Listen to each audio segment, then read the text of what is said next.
Welcome to this week's edition of my chat with a bank CEO. This morning we discussed strategies of identifying export market opportunities, highlighting ways by which you can leverage on these markets to boost your business. This morning our host is Mr. Chike Isiuwe, who is the CEO of UBA Bank Kenya. Mr. Chike has over 2 decades of experience in banking industry. He has worked across customer experience, corporate banking, consumer banking, marketing, relationship management, and credit underwriting. Prior to his current position, he served as Deputy General Manager, Corporate Banking, Directorate at the UBA Bank Nigeria. Before I welcome Mr. Chike, I would like to advise that you can actually send in your questions on today's topic, and you'll be able to handle the questions at the end of his presentation. So without any further ado, I would like to welcome you to speak to our audience. All right. Good morning, audience. Good morning, participants. My name is Chike Isiuwe, the CEO for UBA Kenya. First, let me start with a little bit about UBA. UBA stands for the United Bank for Africa, which is a bank we refer to as Africa's global bank because of our multiple presence across several African countries. UBA is currently present in 20 African countries, and out of Africa, we have 4 international presence in most of the financial centers of the world.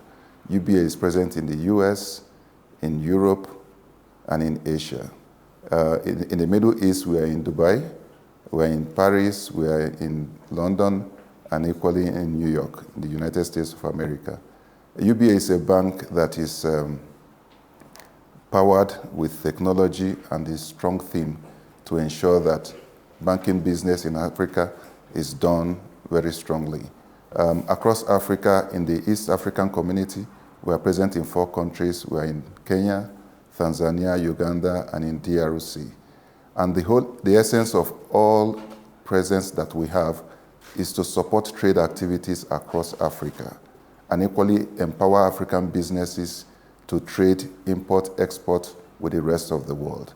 So UBA, we've over time put the right structures to ensure that African businesses have the visibility and the capacity to trade with the rest of the world through our platforms, through trade products that we have in place, through every other thing that we provide for our customers to ensure that they have good experience in relating both intra-Africa and outside Africa.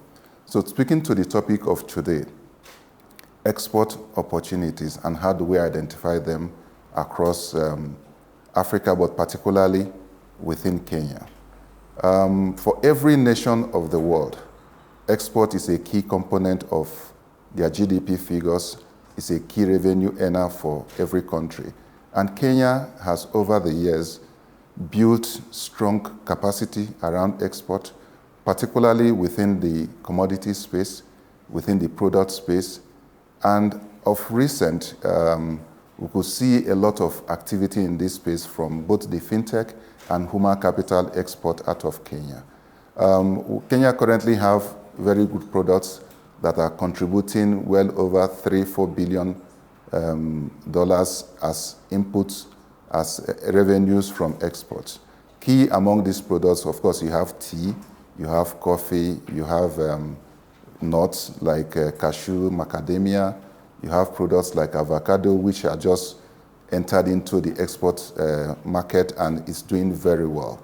There are still a lot of opportunities that exist within this space, like fruits that are being exported out of Kenya, and meat products. We have manufactured products like clothing that are currently being exported out of Kenya. And the new administration have shown with recent engagements like the one that took place last week with the South African government in trying to ensure that the volume of exports out of Kenya to South Africa increase reasonably, because when you look at the balance of trade between both nations, it's been at a very strong deficit with Kenya. But with the engagement the presidency had with the government of South Africa last week, some of the bottlenecks have been removed, The ban has been proposed to be lifted. I think from 1st of January, the Kenyan meat is now going to be acceptable in South Africa, and other products that can now be exported to South Africa. And even the visa conditions have been made in a way that I think for 90 days now, you can go to South Africa without a visa from Kenya. So these are all measures that have been put in place, and more is still coming from the government to ensure that there is increased volume of exports out of Kenya. Looking at the opportunities, particularly within the SME space of the business, because this is the segment of the market that need a lot of push, that need a lot of input to be able to identify these opportunities where they exist and build capacity to meet it. Within the SME space, there's still a lot that can be done. Very key among even enhancing your capacity to identify these abilities is the issue of knowledge.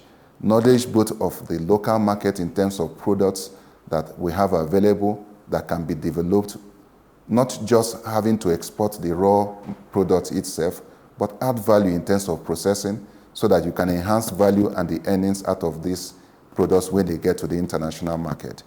Products in the international market have to meet certain standards, and it's important that as an SME, you are able to identify or know these standards that regulate imports into each of the countries that you want to trade in, so that you are able to bring your products to that standard, meet the certifications that are required, and then you will be able to export to these countries without much of challenges.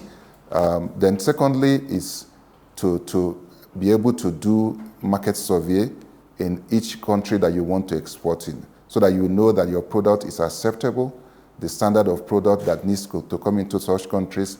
You know, it will become very difficult and logistically challenging if you export the product to a country and they ban the product or they send it back to you. It becomes a big loss for you as a business. So you need to be able to make surveys of what is acceptable to the country, their export standards, what the conditions are, then before you start the whole process of producing and exporting to those countries. Then secondly, it's equally the fact that you need to be able to identify where there is comparative advantage in terms of your export, because for export to be meaningful, both for you as a business and for the country, it needs to be one that you are able to produce it locally and sell at reasonably higher revenue across the borders of your country. If not, it's going to come to the business as a loss. So comparative advantage is important in terms of efficiency of your process of production, in terms of cost, so that you are able to produce at lower cost at home and sell at higher price abroad.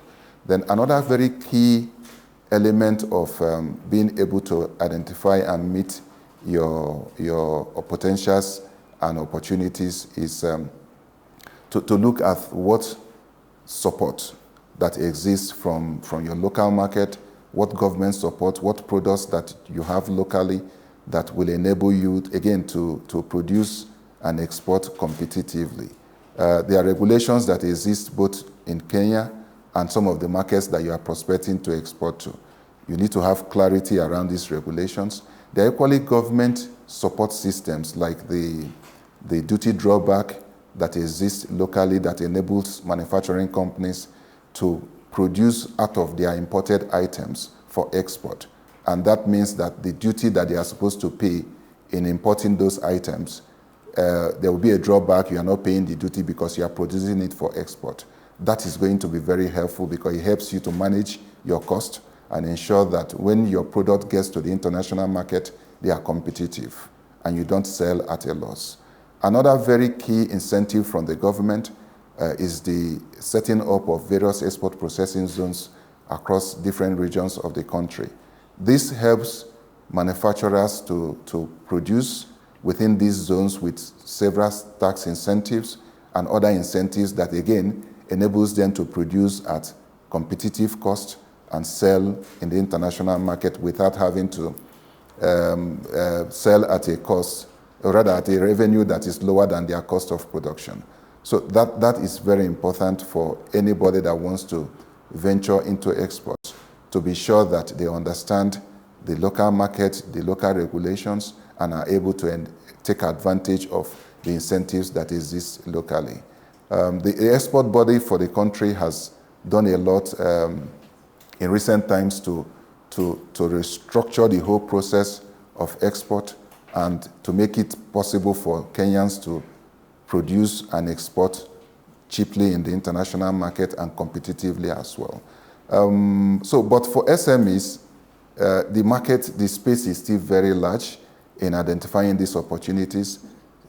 Because within the SME space, you do have even individual businesses that sit as businesses, and they can have access to the international market through trade missions by being members of, for instance, the Kenya National Chamber of Commerce, which is a trade association that exposes their members to markets abroad. There have been trade missions to DRC, pioneered by the KNCCI, and to other regions of the world. These trade missions helps businesses to go with them to those locations, to those countries, identify what opportunities exist, and help these same businesses to structure them in a way that they can produce and export to these foreign countries. That is very, very critical. As it is today, Uganda and some of the other East African countries like Tanzania are a major trading partner to Kenya in terms of exports. Just like you have countries like Pakistan, UK, the US, equally importing items from Kenya. This is a market that currently exists, but can still be expanded across the other 54 countries in Africa and even other international foreign countries of the world. So within Kenya, the SME businesses, the large corporate businesses can utilize their excess capacity to produce products that are standard and meet the international certifications so that they can export to the rest of the world. But a major part of what we can still do that is currently not being talked about so much is, for instance, activities within the entertainment sector. Entertainment is a big export, as it is today, out of several African countries. You look at music, African music is making very strong representation in the rest of the world. You see that increasingly within entertainment, Africa is breaking the barriers and doing so much. In several African countries right now, you really hardly play much of the European music, the American music anymore. You see a lot of traction coming out of African musicians, and this is currently being exported to the rest of the world. So it's an area that we should encourage our young ones, particularly the youths, that have the talent to do well in this space. These are exportable items that contribute significantly to several African countries' GDP. Another key area, particularly for Kenya, is sport. Today, in terms of long-distance race, Kenya is primarily the number one, particularly within marathon and so many other long-distance race activities. These are athletes that are being exported. Their products are being exported to the rest of the world. And they are key revenue earners both for the country and for the individuals that are involved. Then you look at the fastest man in the world as it is today is equally a Kenyan. So these are products that are being exported out of Kenya. So the youths are to be encouraged strongly to play within this space to ensure that they keep progressing, they keep driving more revenues for the country. Then other areas, the movie industry in Kenya is gradually gaining traction. Again, movie is part of entertainment that has no boundaries. So trying to ensure that we build the right structures to promote Kenyan movies, Kenyan music, Kenyan sports, makes it very strong exportable products out of Kenya. Then it's important to look at the activities, again, within the fintech space. Fintech has made it such that products don't even, within that space, there are no boundaries. So if you have a good fintech product, it's adopted in different countries of the world. And again, it becomes an export earner for the country because revenues from the fintech space has no bounds. And you look at most of the global companies today, most of them operate within the fintech space, the digital space. So, and there's a lot of youthful activities within this space in Kenya, a lot of output in terms of what the fintechs are doing in Kenya. Is a very strong sale for the country. Same applies to the operators within the e-preneur space, which are the entrepreneurs that now operate within the social media space. Again, there are no limitations, there are no boundaries to their market, and this is a very strong place where the youths are currently playing strongly in. So these are opportunities that exist. That in trying to sell online, in trying to have engagements, products, comedy products, sell them online using any of the social media platforms. You don't need to start structuring, producing the product itself in terms of setting up a factory. And these are small businesses that the youths are setting up, and they are making good earnings out of it. So in trying to summarize around the opportunities that exist in Kenya and how to make them exploitable. These are all areas that exist, but very key in all of this is the role of the financial institutions in ensuring that as you export, you have the ability to collect your export proceeds or the revenues from your export activities that you have engaged in, cutting across all platforms, be it within the fintech space, be it within the e-preneur space, be it even export of the physical commodities. The bank play a key role, and that is where UBA comes in as a bank to ensure that we provide you with the right platform, the trade platform to be able to export your goods, get your revenues repatriated back to you, because that's very important. As a bank, we have the documentary credit structure that enables you in terms of documenting, providing the right documents for your export, and equally facilitating receipt of your sales proceeds back home to you. That is something that we're able to provide.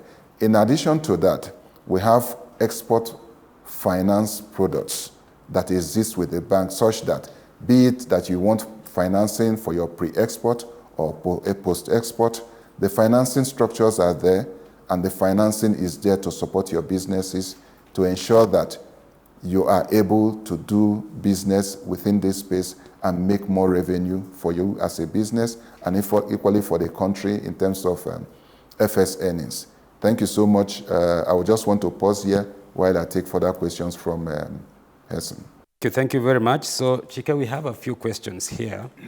And the first question I see here is from Maina. Maina wants to know what export-focused services are available from financial institutions, including banks, for SMEs, particularly in Kenya. Yeah, thank you, Marion. As a bank, it's important that banks are able to facilitate trade, because banking is one that you are able to support businesses, and trade is one very critical part of it. For us as a bank, since I can be able to speak very confidently of what we have to offer in terms of support for SME businesses in this space, we do have existing today product papers that support export of commodities out of Kenya, be it pre-export financing and post-export financing. But beyond financing is the fact that the bank play a key role in ensuring that your documentary processes are in place, because you don't want to export to a country without the right documentation. When you do that, you risk perhaps losing the product on the way. Maybe it's even sent back to you because it didn't meet the necessary standards. So there are clear documentation requirements when you want to engage in export. And most of these are determined by the receiving country of the goods that you want to export.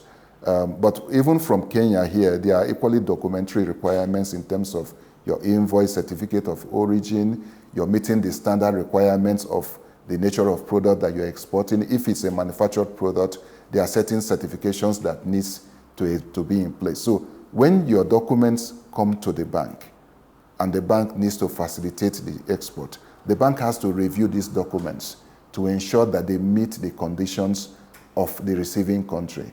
But in most cases, one of the modes of trade that we have as a bank is an LC mode of payment. That's letters of credit mode of payment. If that is the condition of this, the LC being transmitted to you in Kenya will spell out the standards, the documentary requirements for this export to take place. So the bank here will review those documents that you have submitted to be sure that they are in line with the terms and the conditions of the letters of credit. So that, because those are the conditions upon which your payments will be made. So financial institutions play a very key role in the export process to ensure that you meet the conditions so that you don't fall into the risk of exporting and you don't meet the conditions and you don't get paid. And when you have met those conditions, payment will be made because you have met the conditions and the proceeds will be credited into your account. So you've now been able to complete an export process. Physically, the goods have left and your payments have come in. Then looking at the other modes of payments out of Kenya, for instance, you can truly do export through open accounts. Open account means that there's no very key role for the bank in the whole process, but the bank is still there to be able to receive proceeds of your payment into your account for you to perhaps process your next export to the market. Then another service that the bank provides is documentary, that's bills for collections. In a case where you just export based on documentary credit and once the goods get there, your importer in this case from the foreign country receives the goods, he's okay with the goods, and based whether it is upon payment or upon acceptance, they are able to make payments to you. So these are all supports that a bank provides in ensuring that your export activities go smooth sail. One, like I said before, is financing, like we do. Another is providing the documentary platform to be able to send out your documents and receive payments on your behalf. Then thirdly, too, is the advisory services that the bank gives to her exporters, because an exporter needs knowledge. You are not trading locally alone. You are trading outside the country, and you need to understand what is going on outside the country. Because if it's just within Kenya, you can walk across the road and meet your buyer and agree on things. But if it's going outside the country, you need the bank there to be able to ensure that, look, you get the right advice in terms of payments, in terms of documentation, and you equally get your monies back. Thank you. Thank you. I see a question here. It's actually a follow-up on what you've just explained in terms of the role of data in the whole process. I know one of the challenges the SMEs face really is mapping out these opportunities and being able to pin them out and identify them where they are. Are there, this is actually a question from Victor again as a follow-up, are there resources or databases that SMEs can leverage upon to get this information on the market opportunities available, not only in Africa, but also beyond? Okay, yeah. The starting point for this will always be to seek information. Google is there. There's a lot of information you can get out of it. Then if, for instance, you are exporting for us as a bank now, you're exporting to the 20 African countries where we are present. Through the bank, you'll be able to get sufficient information around your product and what is going on in those different geographies within Africa. And we're equally able to provide that for UK, for the US, and now Dubai and Paris. But beyond that, there are trade missions that trade associations normally embark on.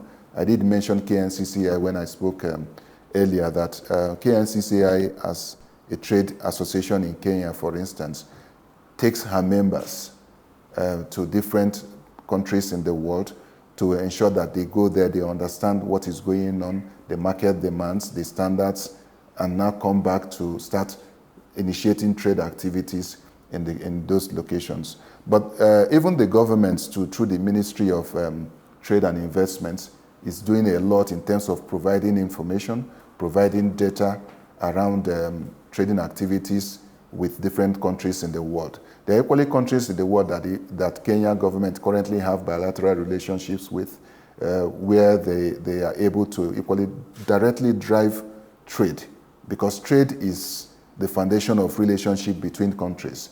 You look at, like I said earlier, about the last week's engagement between the government of Kenya and the government of South Africa. I mean, the issues were put on the table. What were the factors that were limiting trade from Kenya to South Africa? And most of the issues were addressed. For instance, the ban on Kenyan meat was looked at. The issues, the phytocentric issues that was banning the increase of export to Kenya was addressed, and that has been resolved. So for those who want to prospect South African market for meat export, for meat product export, for tea export, now have direct access. They can go there and be able to do that. And even the visa, the free 90-day visa-free approval from the South African government, gives Kenyans the opportunity to go there, prospect it as a market, and now you are able to come back to say, look, I have a market in this place and I have a product to sell to them. So you just go ahead and start producing and deliver to the South African market. These engagements are equally taking place with several different countries of the world, and they are able to. But bottom line is, if you have somebody on ground in those locations, or you access trade data from different countries of the world, you are able to evaluate and see what you can produce and you can export to those locations. Then finally, in that respect, is the fact too that where you have comparative advantage, or perhaps as a business you have excess capacity that you are producing locally and you still have excess capacity to produce for export, that will always be advisable. So you are able to use the export market to increase your revenue. Within Kenya, for instance, certain markets are either highly competitive or even saturated. So for the highly competitive one, maybe you are here, you are only able to sell because of competition at maybe a product at 20,000 Kenyan shillings. But if you produce and within your excess capacity and you take it to Uganda, you might just be able to produce at the equivalent, to sell at the equivalent of 30,000 Kenyan shillings. So it does make a lot of sense.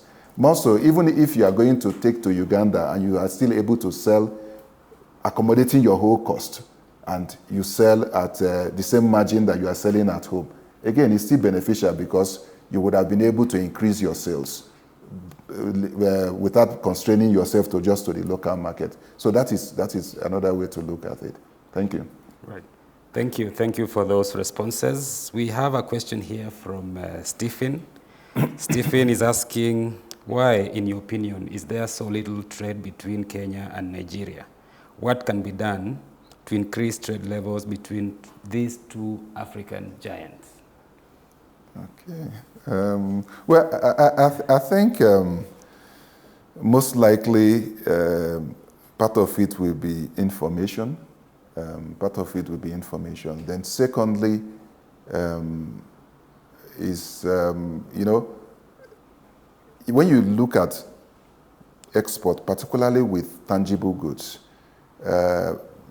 most likely you have to transport those goods to the different country. And you look at the shortest distance between Nigeria and Kenya. The shortest distance is through air travel, because air travel between Nigeria and Kenya is just about 5 hours. Then the next one would have been if there was a direct road connection between Nigeria and Kenya, or rail connection between Nigeria and Kenya. And with that, you can truly export bulk items. Like we're talking of tea, for instance. If you want to do shipment of tea from Kenya to Nigeria, then it has to go through the Southern African and cone and get to Nigeria. That is going to take a lot of number of days, but more importantly is the cost. So what you now have is that most likely Kenya will export her tea to Europe, and Nigeria will import the tea from Europe because of the whole journey of going through the South African route down to West Africa to deliver those goods. So I think over time, a direct rail connection from Nigeria to Kenya, cutting through Central Africa, DRC, Congo Brazzaville down to Nigeria would really, really facilitate improvement of trade between both countries. But the first point I mentioned is information, because as much as is possible, for now, Kenya produces tea, a lot of macadamia fruit, even cashew nuts, macadamia nuts. The horticulture industry is another very big one. And these are all items that Nigerian population require because they buy these things. But being able to structure it in a way that the export process comes and it does not come at an increased cost for the buyers of the product is an area that perhaps needs to be looked at. I do know that KQ has direct flight to Nigeria, both to Lagos and to Abuja. But again, how much of that export volume that can be facilitated we go a long way. But both countries are key economic players in Africa, and I think facilitating trade between them would be very helpful for the African GDP. Thank you. So we have another question here from Maina. He's asking, for all your support services, I think he's making reference to the industry, banking industry support services. Where do you see growth coming in right now? Intra-trade or export to outside the continent? Okay, the whole essence of trade is to make your products available to other countries or other parts of the world outside Kenya in this case, and to increase your revenue, because trade does a lot of things. One, it increases your revenue, it makes FX, foreign exchange earnings, available to you as a country. It improves employment because, if you are producing for export, you are going to employ people to do those additional products that you need to export. So those are very key benefits from trading. But more important is the fact that if Africa is able to trade with ourselves, that's within Africa, it has the potential of increasing the GDP of Africa as a whole.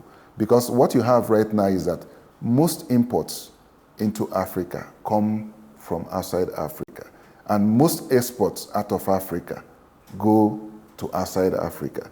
And because of that, you see that there's very little value addition to what we process, because to what we export. Most times we just export raw items without processing them, without adding value to them. But if we can just take 2 steps value added, for instance, you have avocado that is coming out of Kenya, and we process it to finished products. That value addition adds to the GDP and the earnings of Kenya. So again, if you now export it to countries like, let's say, Egypt, which is within Africa, or Malawi, then again, it adds to the whole GDP of both the 2 countries in terms of earnings. And that is what the African Continental Free Trade Agreement area is aimed to address, because that is very critical for Africa. If African countries are able to trade with each other, then the aggregate GDP of Africa as a continent will really, really grow. It will improve. But again, it does not cut out exporting to other parts of the world, but let Africa be able to trade with itself. And one of the challenges had been the issue of payments. Because as it is today, if I am exporting a product to say, even Uganda, I'm expecting Uganda to pay me in US dollars. So the payment go in and out to the US dollar. But just imagine a situation where Uganda is able to pay me in their own currency, and I receive my Kenya shillings here. it will facilitate the whole payment process, it will reduce the bottlenecks, and equally reduce the cost. And that's why, based on one of the pillars of the Africa Continental Free Trade Area, the PAPS, the Pan-African Payment Settlement System, is being put in place. It's currently being run on a pilot in West Africa to facilitate payments within the nation-by-nation payments within the whole system. Once that pilot is completed and is rolled out across the 54 African countries, that will aid trade. It will facilitate payments and enable African countries to trade with each other. So as a direct answer to our question, I think what we need right now is to really drive a lot of trade within Africa. In terms of exporting outside Africa, we're already doing that. So there isn't, that's not new to us as a continent. And yes, there could still be more to do in that area, but the African countries, if we're able to trade with each other, it will equally go a long way because there is huge market and huge potential for each of the countries. Right, thank you. We have another contribution here from Hilary. Hilary says, good morning, Chike. This is quite insightful and I'm seeing much potential for SMEs to tap to. But one of our main challenges is stiff competition domestically from other players, which puts significant pressure on our meager resources. In this case, we have often found ourselves trying to survive. I'm therefore curious to know whether banks can provide support to SMEs in regard to, number one, helping them to undertake market surveys in external markets, given that most of these businesses have not been there. And then two, support the SMEs to understand the changing regulations in the export markets. And then finally, scaling up business and adopting cost-effective strategies that can support the businesses to remain sustainable in the long run. So it's a big question. In several parts. Maybe you can take the liberty to respond to it. Okay, thank you so much, Hilary, for that very elaborate question.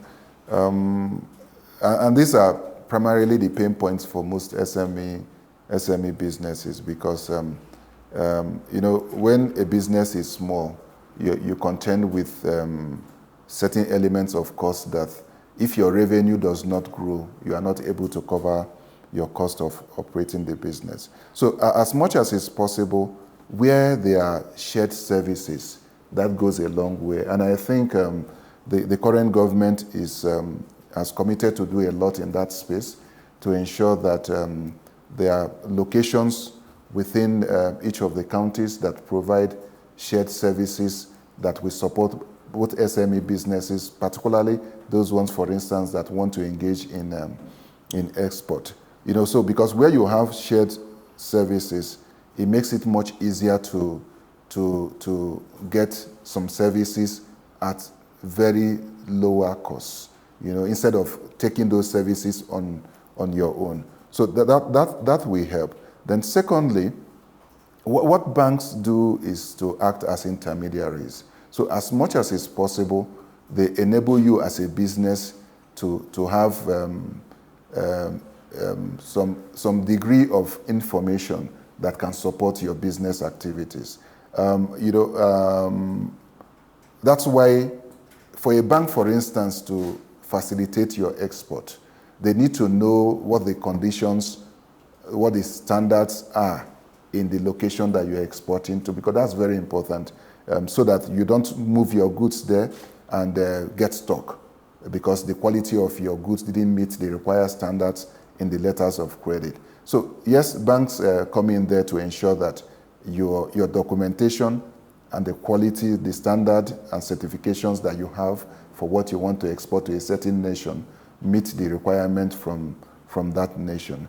But beyond that, for us as a bank, for instance, like I said before, in locations where we are present, we are able to give guidance in terms of, okay, this is what obtains in DRC because we are in DRC. This is what obtains in Uganda because we are in Uganda. So that helps because we are in those locations. And part of the advantage that we hold is that we are spread across Africa. We're in 20 African countries.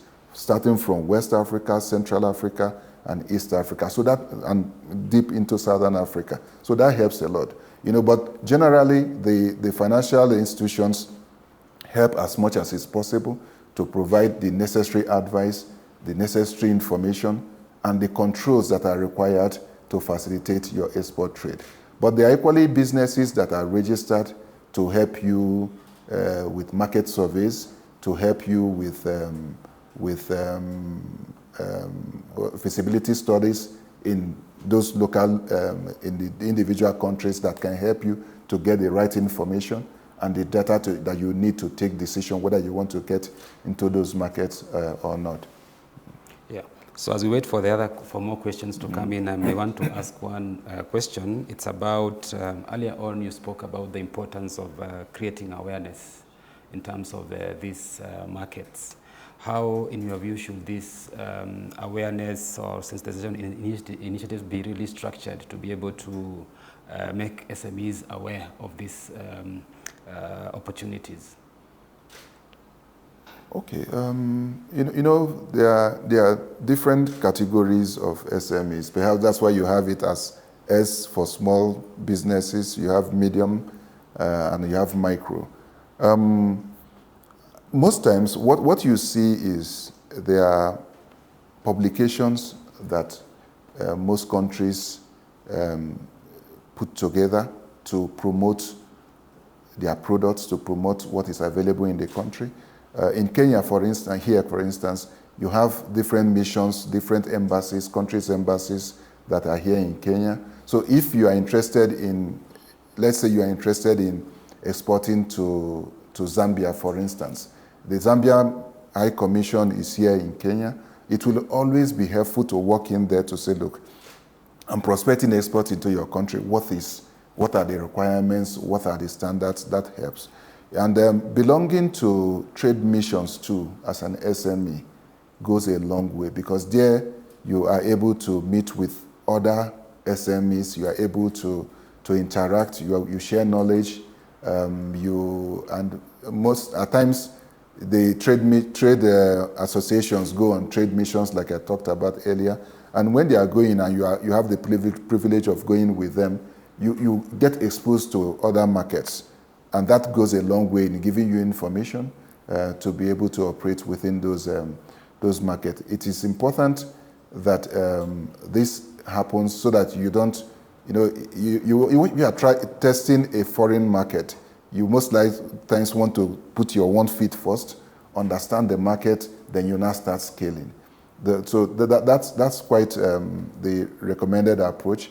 And these trade missions, trade associations help in providing some of this information. Thank you for that response. We have a question here from Victor. Victor is saying that since banks or lending institutions interact with a lot of data, are they able to advise on which products that will be viable to supply and to which specific markets? Okay. Like I said before, at times banks are intermediaries. But again, we provide advisory services.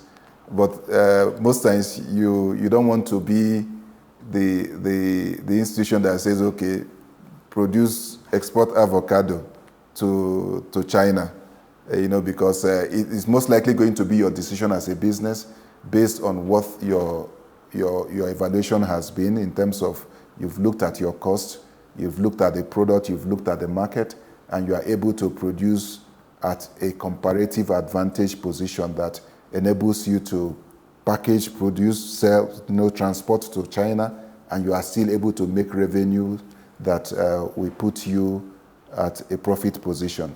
But be that as it may, for us as a bank, what we try to do is to guide, and if the decision that you have taken looks a bit concerning to us, maybe you don't have the right certification, you don't have the right invoice value, for instance, you don't have the right logistics structure to support it, we will look at it and say, why don't you, because for instance, you need certain certification to export to China. And if you don't have them, it becomes difficult for us to intermediate with such transactions. But bottom line is that we support our customers, the industry supports customers to ensure that they are able to do the right thing, but we don't decide for customers. Thank you. So I've seen another question here from Joanne. Joanne is asking whether it's possible for an SME to access financing from an external financier from another market to support them to be able to export products from the country. Okay, that's to export products from those countries to Kenya, more like importing from those countries, right? Yeah, what she means is that is it possible for an SME to access financing, for example, from Nigeria, and a Kenyan SME accessing financing from Nigeria to be able to export products they need in that market? To Nigeria. Yeah. Okay, what is more common is, for instance, to be able to access credit from Nigeria to import Nigerian produced goods to Kenya. Because you see, what most governments and regulators try to do is to look at how to support exports out of your country. And there are institutions in Kenya, for instance, that are set up to advise, to support, to finance products that are exported out of Kenya. So if there are credit schemes like that, somebody that wants to import from Kenya can have access to such products, so that when that happens, the contribution of that export out of Kenya becomes beneficial to Kenya as a country. So that is what is most common. But why not? It's possible to some extent in a way that if, for instance, you have a trade relationship with your buyer and he agrees to do open an account and maybe gives you advance payment for what you are exporting to him in Nigeria, that's still possible. Because again, it's not business to business. Because if, for instance, I want to import something since we'll be using Nigeria, I want to import an item from Nigeria, and the person in Nigeria that wants to export it to me wants to do that and wants to provide financing to support me to buy the products, or rather to export to him because he needs that item as a critical input to his process. Why not? Such financing can exist. So he can tell his bank to say, okay, look, I want you to finance this export item I am buying out of Kenya. And yeah, that's possible. But in most cases, it's like the reverse situation. All right, thank you. So as we wind up, because we are running out of time, I wanted to ask what advice would you give to SMEs out there, broadly speaking, in their journey to navigate and access these external or international markets? Okay, first of all will be market knowledge, because you need to know your market, you need to understand your market that you want to trade in. That's very critical. Then 2 is to build competence in terms of capacity and standardize your products. Because your product, since they are going to another country, they need to meet the standards. The packaging needs to be good so that it's something that is going, because the packaging represents both you as a business and the country. Standardization equally speaks to same, so that they don't, for instance, blacklist your product and it becomes general for any product coming out of Kenya. So standardization and the quality of the product needs to be in place. Then thirdly is for SMEs mostly, export helps a lot because it helps you to broaden your market. It helps you to, in very many occasions, beat the very tight competitive space that you have locally, because once you are able to explore an external market and you are able to export to that market, it contributes to your revenue. It helps you to equally optimize your installed capacity locally, because you are able to both sell locally and equally package to sell for export. Then another very key advice one will give is clearly understanding your collections and your collection process, because you don't want to sell and you are being owed, you are not being paid. Whether you are selling locally or you are exporting, that is very key for you as a business, because cash flow is very relevant in every business. Most times, particularly for SMEs, cash flow comes stronger than even profitability. And once you have cash, you are able to keep doing your business. But if somebody is owing you 90 days, another one is owing you 120 days, you don't have cash to reinvest into your business to keep producing. So tracking your cash flow will be very critical for every SME business. Then another very key requirement for an SME business is, as much as it's possible, where it is possible, always try to use shared services, because that reduces your per unit cost of production. Because if there are complexes, like in Kenya here, we do have sandbox that have over time aggregated certain facilities and make it available to the members. So with that, you are not bearing the 100% cost of a lawyer, for instance, for registration of your company or for registration of your agreements. But it's shared by so many SME businesses, and at the end of the day, it brings your unit cost down. That where it is possible is always recommended. Then finally is in the area of financing, because which most SMEs will always come to say, look, I need financing. SME businesses, because of their size, always will require capital and financing to grow. But for a startup SME, it's always advisable to start with capital, because what that does for you as a business is that it enables you to pick up, scale gradually. So when you have gotten to the stage where your business can absorb some element of financing, then you can go ahead and seek financing. Because when you seek financing from day one, first of all, you don't even have clarity about the potentials of the business and how it's going to perform in the early years. And if you go and take in financing at that stage, it might just be strong enough to depress the business, because you have to pay back what financing you have taken and at a cost. And if the business have not stabilized and grown to the point to absorb these two, immediately you take the financing out of the business most likely will struggle.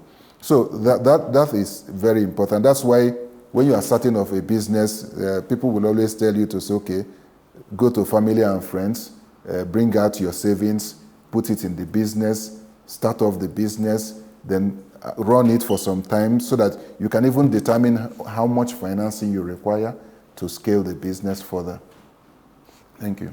Great. Maybe you can take one more question from Ivy. Ivy is asking, good morning. Aside from cross-border payments that have been a challenge for intra-Africa trade, there is also a logistics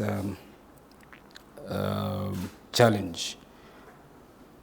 I think she wants a comment on terms of how SMEs can now navigate this logistical challenge in exporting their products.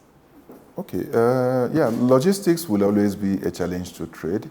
That's why, when we are talking about whether to focus on intra-Africa trade, that's why it's much easier as it is today to look at international trade out of Africa, because you want to export, you take your goods to Mombasa port.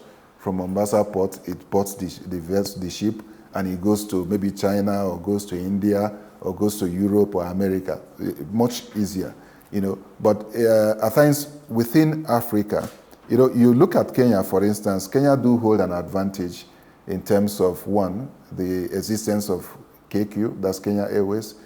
But even if it was possible and existing that there's a railroad crisscrossing Africa, then you see that Kenya has a vantage position, because from where Kenya sits, you can actually, maybe even if it's by train, maybe 12 hours to South Africa, maybe 8 hours to Nigeria and to Egypt and the rest of them. So there's a vantage position that exists. But those infrastructure are currently not in place. That's why there's still a lot of dependence both on air cargo of goods to different countries, and that will help in Africa. And for the fact that you have there is Kenya Airways in Kenya, which has Kenya as the hub, will enable facilitation of this. Then you equally have the Mombasa port and the Malindi port that equally supports sea freighted items out of Kenya.